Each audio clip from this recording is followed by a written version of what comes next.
Hello, I'm Holly Omani. I'm a writer and editor at Backstage, and we're joined today by Colin Farrell, Amy Ryan, and Kirby, Hey, stars. Holly.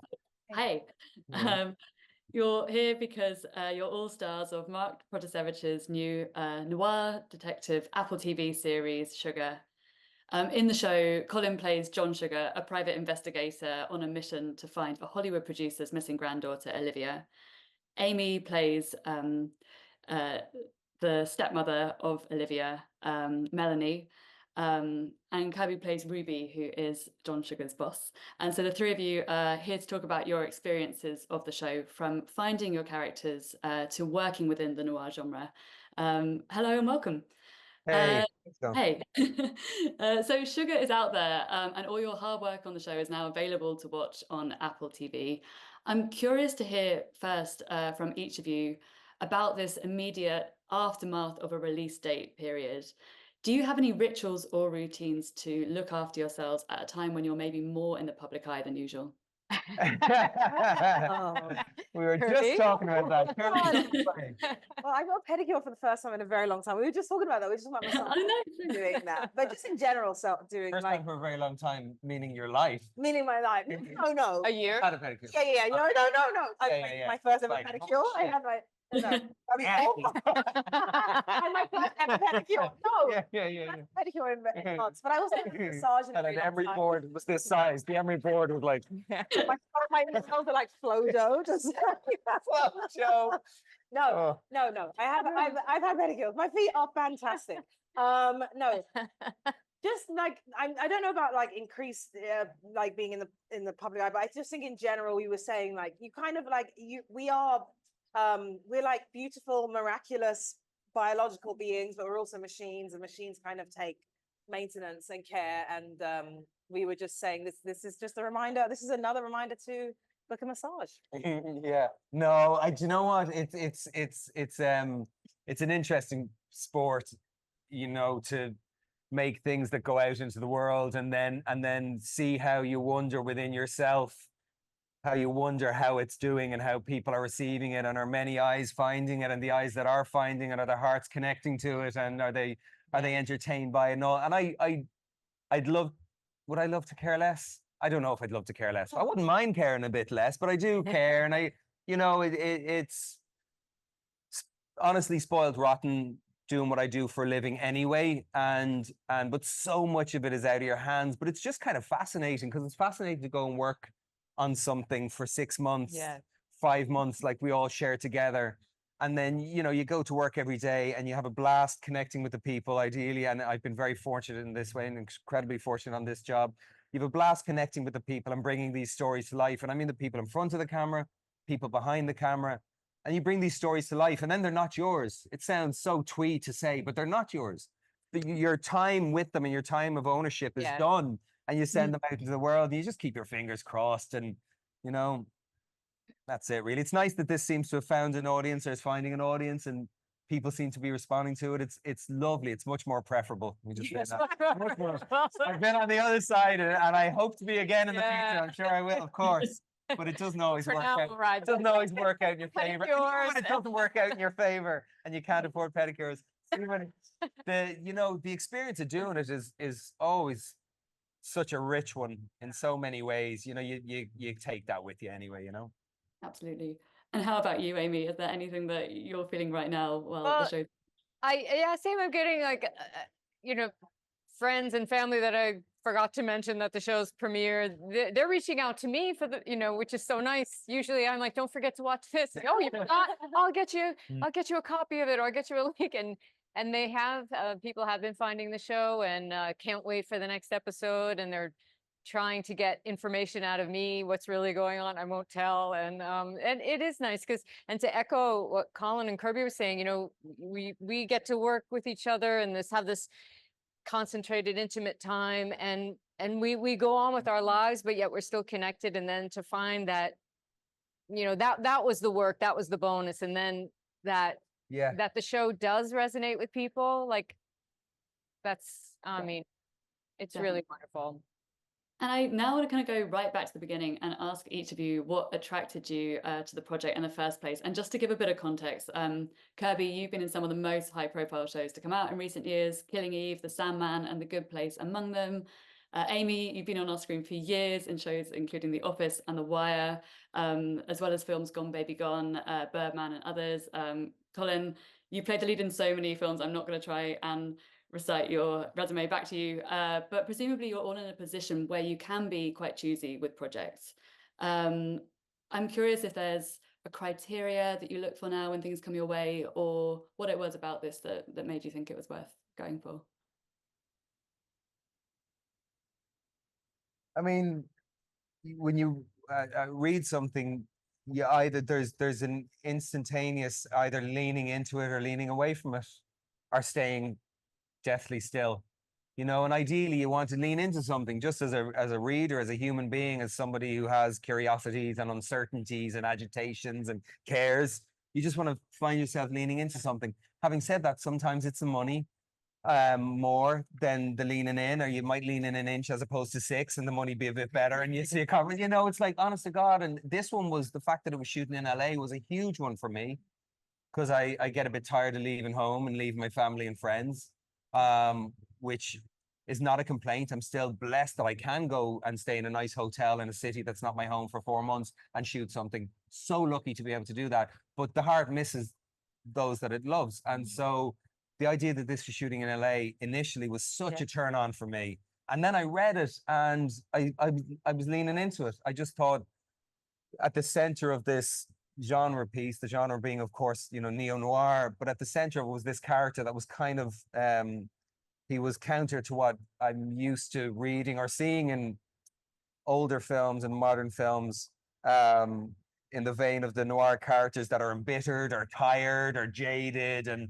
they have a very kind of cynical look or cynical perspective of the human condition because of all the cases they've been involved with and the ugliness that they've been exposed to. And John Sugar was quite the opposite. It was almost like the more ugliness he got exposed to, the more compassion he had for the human condition. And I thought that there was a gentleness at the core of what ultimately becomes quite a violent tale. And so I thought that was really interesting, you know? Yeah, yeah. And how about you, Kirby? For you, Amy? Yeah, for me, I read the script and exactly what Colin said, there is a leaning in or leaning away. I think the first thing is being intrigued by the creatives that are involved in it. I knew Colin was on board, and I feel like, not to, again, to compliment you in front of you, I think that I feel like Colin is synonymous with good taste. I would say, I think that the things that I have watched Colin in, I think there's no two projects that are the same. Yeah. And I'm very much, I feel like I'm an actor's actor. Like, I love actors. I love watching people work. I love people choosing different roles and seeing their range. And I think that it's so fun. It's fun doing it, and it's fun seeing it. Yeah. And it's really exciting being part of it, because you do some projects where you're just with people that sort of say words, and then you're with on projects with people that feel very deeply, both from what you see and also from working with you, Colin, like in the work to make sure the scripts are the best they could be. You feel very deeply, and you were very passionate. And I think also, like you said, not to list off your resume, there are people that have worked for a very long time that are not passionate anymore. And that's sad. That's very sad when when you come in, you're like, oh, don't we get to do such a cool thing? And this just felt like working with people that were from the beginning, like really excited to be part of it. I mean, even from talking with Sherry Thomas, the casting director, she was excited about this. I didn't know this, but like a year ago, and had told my manager about it and said that I've got this thing that I'm really excited about. And it just felt like everyone, you know, all the wheels were turning and everyone was moving in this really positive direction and wanted to be involved for the right reasons. And then I think for me as well, the opportunity to play a character that people feel that they've seen before, but is often more hard, more kind of more rigid this character can be. And I think Ruby is actually quite gentle and quite fluid, quite soft in her power. And that was exciting as well, because I'm always trying to, you're given, you get the roles you get. And I think that the job then is to present them in a way that no one's ever seen before and you've maybe never felt before. Yeah. I had a similar thing. Like, we were all sharing, like we all have families that we don't want to be apart from, and I live in New York, and so I definitely started like this with the script because I didn't want it to be yeah. and I knew this one was attached, so okay, no, I was more here. But as I started reading, I thought, oh yeah, okay, I'm going to Los Angeles. Okay. But and for me, like a character, I try to find ways not to repeat myself. Oh, I'm going to play a former rock star. Well, that's new territory for me. But also like, yeah, and this is a new thought. Like I find what we share in common, like whoever put us together, like the our base layer is humanness and a real deep sensibility of reality. We're not. I feel like we're making the characters. How best to say it, like it's so organic to who we are, as opposed to all putting on some kind of suit of a trope of a character, which I think makes the show so accessible. And it was just such a joy. I mean, I mostly spent time here with Colin, but like the work just kept getting deeper and richer, and between our producer Audrey Chon and Colin and challenging the script to make it better, and that was the real lean in, like so lucky to have this rich material, but then to have, our leading man be very courageous to want to make it better. It could have been easy to put that suit on and get in that gorgeous car and like take off and like, no, let's And like get paid either way and just do it. right, Really but making it truly something other. And we never felt sure we didn't like we had to honor the genre. The genre was something that was happening around us. Yeah. It was something that was happening through wardrobe, Yes. through the stingray, or voiceover Yeah. later, Yeah. or whatever way the camera was put, or the horns that might come in musically, or the genre was around us, but it wasn't really within us. It didn't have to be within us, and it wasn't asked. So we were just asked to relate to each other on a very, as you said, on a very human level, and there was no pressure to have a particular mood or invoke anything other than a moment's honesty between ourselves, and that was cool. Yeah. That's really I think interesting. when you're with actors you admire so much, you're like you'd be gutted if you took a shortcut. Yeah. And I know you guys would know. Yeah, totally. 100%. So you don't go home feeling good. You want to be like, I want to do my best work. Yeah. Definitely. And I want to actually touch on that because I was going to ask you about the noir detective genre. And it's a genre I think we as viewers pick up on much more from. It's things like the stark lighting, it's the flashbacks, and it's things in John Sugar's character. His angst and his obsession with the mission are both indicative of characters of that genre. But a lot of these things are things that, other than your character's parts in it, are things that are added to the final edit. So I did want to ask how aware of this being a noir show you were while you were filming it, and whether you have worked in that genre before, or whether there were maybe other titles from that genre that were part of your inspiration for coming to it.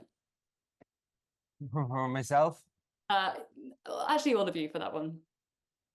I've never worked in the genre before, and I am aware of it. As I don't think I have an encyclopedic knowledge of it. I read some books and watched some movies to sort of gain an understanding. But it's kind of what Colin said before. I think you would do a disservice to yourself as an actor, and also create more unnecessary work if you were trying to play within the genre whilst in the moment. I think that's like extra homework that you don't really need to do at all. I think that a film, a show, I guess most art is collaborative, and particularly art, the job we do. So we're one small part of it, and we're fortunate enough to have all those other elements taken care of by the other people around it. I don't think that was really our job to do. I think our job was just like connect with each other, connect with the material, and kind of away you go. Yeah, I mean, I knew there was, oftentimes there are two things happening in noir. There's a case or a story, a narrative that is being explored, and within that, as you're beginning to work your way through the storyline, you're also beginning to work your way through the inner machinations of the character at the center of the story, etc. And there was a little bit of that, like there's a who is John Sugar type thing, you know, and he kind of keeps his cards close to his chest and all that kind of stuff.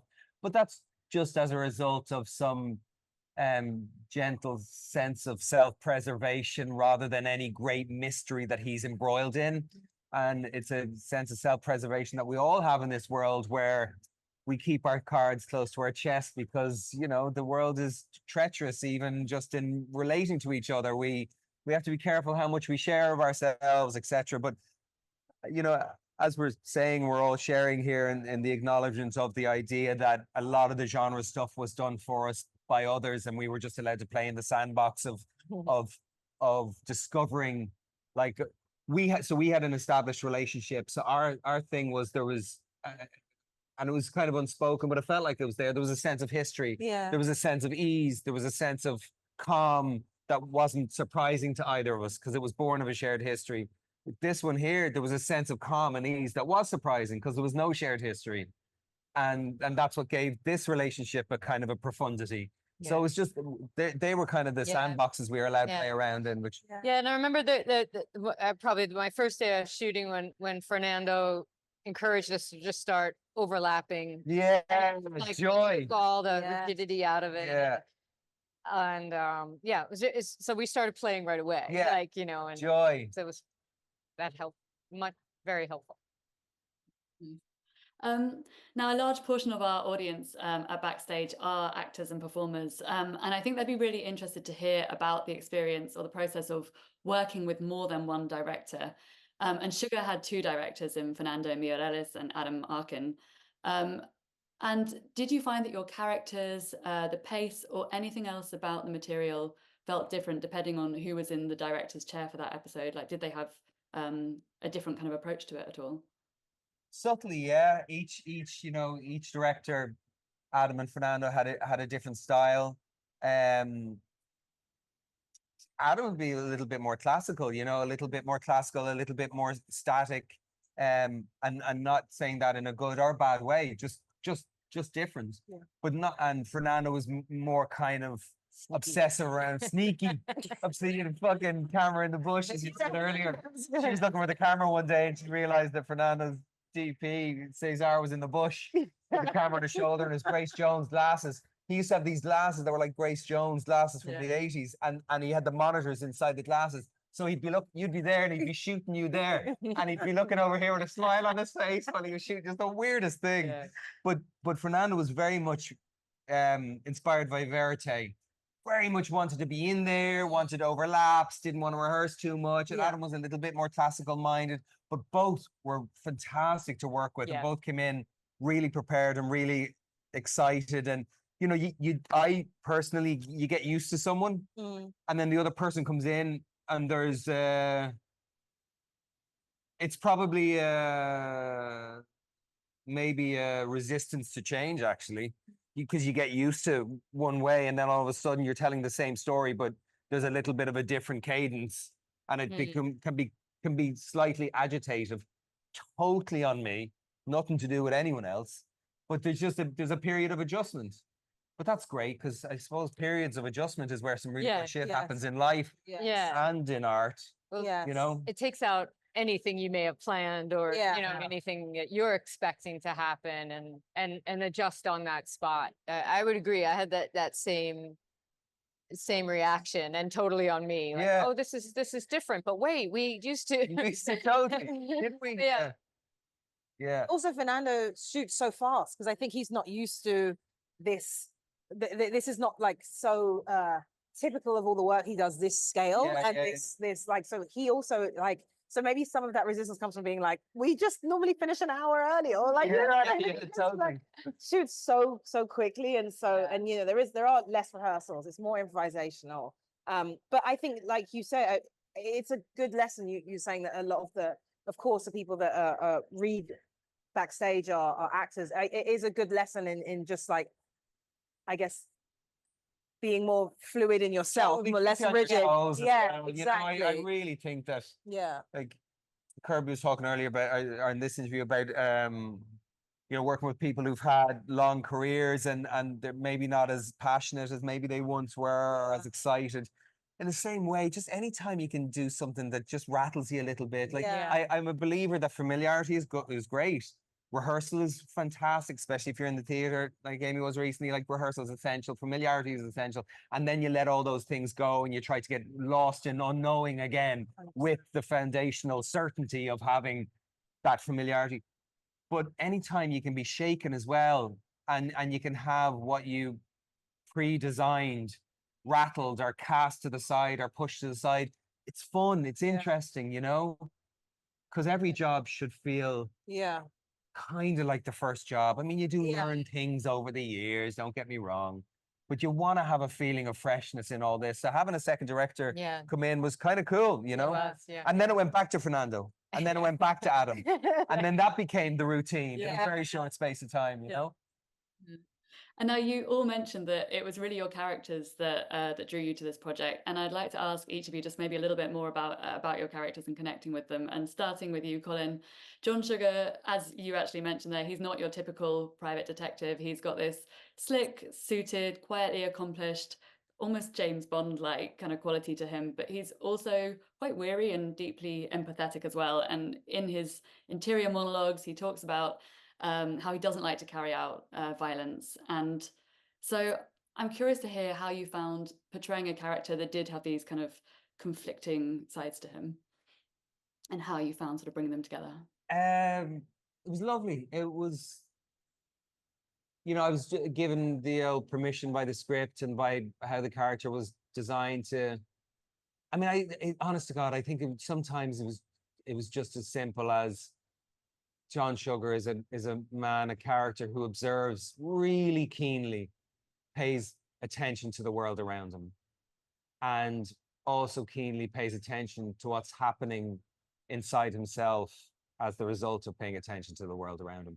Just those, though, honest to God, those two things meant that the history was there in the relationship between Kirby and I, and the relationship between there was an openness here. His love for the dog, his compassion for the gentleman who was living without a roof over his head on the street outside the bar that we met, our characters met at. So it was just that. It was that simple. It was really, really lovely, and yeah, that kind of innocence, which gets cut into a little bit. You know, it really does. It doesn't get totally torn apart or discarded, but his purity and his innocence and his distance from the more seductive aspects of human power when experienced through the expression of violence, which is such a horrible thing that's kind of hardwired into so many of us. Why violence is so prolific, because of the power that people get when they express themselves and they subdue another person's very being through the act of violence. Well, he begins to touch that as well in later episodes. And that was kind of an interesting / more dramatic chapter of Sugar's experience through the 8 episodes. But I did love passive Sugar as well. You know, I really did. I just loved the permission to just be present and just have a look around and observe, and, you know, and then the voiceovers came in and gave those moments of observance more significance than they would have had if it was just me having a gander, you know. And very briefly, he's also a polyglot. How did you find you had to speak in Japanese? Oh yeah, Arabic? you know what, they throw everything at you. Do you know what I mean? You know, you'd be an arsehole if you couldn't do it. You know, you have 2 weeks and 3 lines and a one-on-one coach. You know, And then someone writing it times 4. phonetically. Yeah, like you got a very lovely well. Japanese coach and a lovely Spanish coach and a German coach, and you couldn't miss. Do you know what I mean? Well, yeah, totally. Oh, the talent I have, you know. You did very well. But Kirby, moving on to you. I mean, Ruby is also similarly, I think, not a typical figurehead for an international network of private detectives. She's warm and bohemian and conducts a lot of her business from this suburban house, but then she's also quite stubborn and quite calculating, if it's fair to say that. How did you find, did you feel conscious of those different sides to her and to having all of those kind of present with you when you were bringing each one to the fore? Somewhat. I mean, I calculating, I don't know. You know, I think that I think that Ruby is deeply intelligent, and I think that she is someone who believes very much, like a lot of us do. Time, age, experience can change that, but I think she believes very much in the system that she is part of. And I think that as human beings, just in the world that we're in, we realize that there is benefit, a detriment to that, to believing in systems, which is why I think maybe some of the calculating. I think she's always acting in her mind for the greater good. The goal is for good. I think you see that in a lot of characters. It's just the way we, I guess not everyone has the same idea of what good is, what the end goal is. And I think you see that a lot in Sugar, is that everyone is like in life doing their best, but the intentions don't always match the outcomes. I think what really drew me to this role, I like that you said, yeah, bohemian and warm. I don't think you think of that when you think of this kind of character. I think you think rigid and kind of In a coarse, gray perhaps. suit. Yeah, in a gray suit. Yes. And I think that actually a lot of that credit goes to Chrissy Winterbottom, that are the designer of our looks. I think she made a real effort to lean into that sort of bohemian side, so that it was another layer of what you see is not what you get. Something else that was, so another layer of the unexpected. I loved everything Ruby wore. I wish I owned all of it.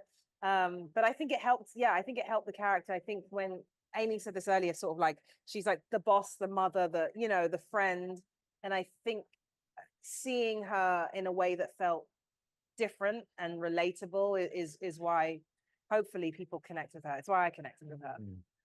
Yeah, I agree. I loved her halter neck dresses especially. Me too. Amy, what about you with Melanie? I don't want to give too much away, but she does go through quite a lot in the first few episodes, and I think she has more visible vulnerability than John or Ruby. She's someone who we see very early on let her guard down while drinking in a bar, but also someone who shows a lot of poise when getting into a really sticky situation in an early episode. Were there any real figures or other characters you had in mind to kind of help you portray her, or what was going through your mind for bringing her to life? Well, I just love that Melanie is full of contradictions. You know, she's a mess, but she's also quite together. She's secretive, but she feels like she'll draw other people in, and I put the focus on other people. I know who you are, because this way I'm not going to talk about myself. You know, she's crafty. She's certainly lived a life, multiple lives, quite, you know, from her young, successful music days. And kind of happy to stay in that mess a bit until this friendship starts evolving, and she finds she can no longer just point the finger at other people and their problems. You know, that finger is definitely pointing back at her, and I find that's the beauty of this friendship. You know, we're people. I mean, certainly I looked at images of successful female musicians who are really cool in their 50s, when they just as cool when they were in their 20s. And but I also then got a little too intimidated by that. I was like, I can't touch that. Those women are up there, and I needed to make her approachable. And I also leaned into the work of our costume designer. I'm like, okay, let me put on those boots. Yeah. I think I might start from the ground up, like, you know, just to feel how she moves differently and through this world. But she was a hot mess, you know. But with a deep But humility. yeah, you know, humility considering and where she, you know, there's that moment in the record store with the yeah, young woman love says her. what you meant, what your music and your message and your music meant to her and her generation. yeah, And you would never get that off Matt. You would never, because she's so humble. She doesn't yeah, decry her purpose or her past at all. It's revealed yeah. to me through someone else. I thought that was Yeah. beautiful. I thought that was a beautiful touch. Well, and I also like that she was someone who, within her success, she wasn't mourning that she's no longer a rock star. It's just Yeah. like, I did that when Yeah. I'm in a different part of my life, and that the practicality of that life isn't sustainable. And now, but she is at a part where this part of her life also isn't sustainable. And so as she's moving on to the next, and that it wasn't just, you know, I think all the characters in this show were not just there to forward a whodunit and here's the next clue and move on to the next person to get another clue or anything like that. That it's really, I think each character is so richly drawn and complicated and not what you may think or you think it, you know, we are something else, but we flip that on its head pretty quickly. That's a really lovely point to end on as well. And thank you. I think that's all we've got time for. So thanks so much for speaking to us. Thank you. Yeah.